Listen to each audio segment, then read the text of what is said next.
for somebody who's like, all right, cool, Matt, I've got to, it's best to probably focus on content for now. And they want to kind of make that content SEO friendly and be good for their on-page SEO. What are some of the starting points that they would need to do to ensure their content is SEO friendly, should you say?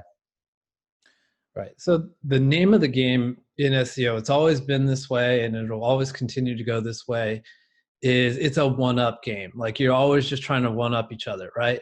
The cool thing about doing SEO is you're playing poker with a whole bunch of other people on the internet, but you can see all their hands, right?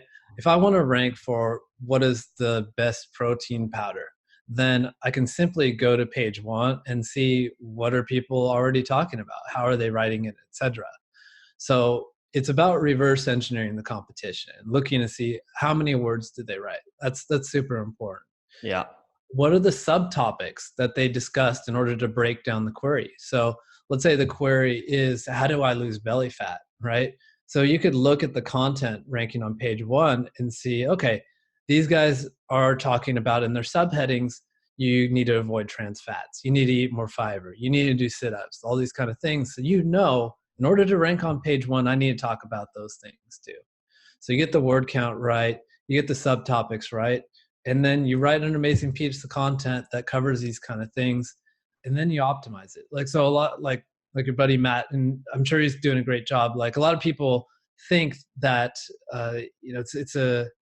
you write for the user and everything will work out. But at the end of the day, Google's not quite there with being able to understand what users want, all that kind of stuff. Yeah. So you still do need to write and optimize for the robot. And there's different algorithms out there. Like people argue about which one's correct and which one's not. TF-IDF, Word2Vec, all these algorithms which compare your piece of content and how many words are what words you have on the page and their frequency versus other people on page 1. And I like to optimize like that. I still believe that it's a robot reading my stuff, not a human, and the robot decides these kind of things. So I'm a huge, like I'm an ex-engineer. So like I'm always going to approach it like that until I think the AI is just beyond me trying to even trick it anymore. Yeah, I love what you said about go away and looking at what other people on page 1 are doing with their content.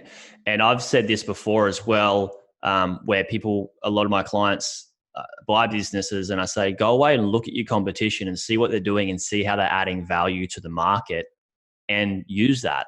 And there's a quote, I don't know who said it, but it's like, good artists copy, great artists steal. And I mean, you're trying to add, if you look at it, depends on how you look at it psychologically, but if you're trying to actually help somebody with your business and add value, finding out what their problems are and what their answers are they actually want, and then writing really good content around that, is you're solving a really good problem there. Right. I completely agree. And like from a teacher's perspective, like your own perspective as well. And I get this a lot too. Like I always tell people, look at the people on page 1, look at your competition. But the skill, what is developed over time, is just knowing what to look for.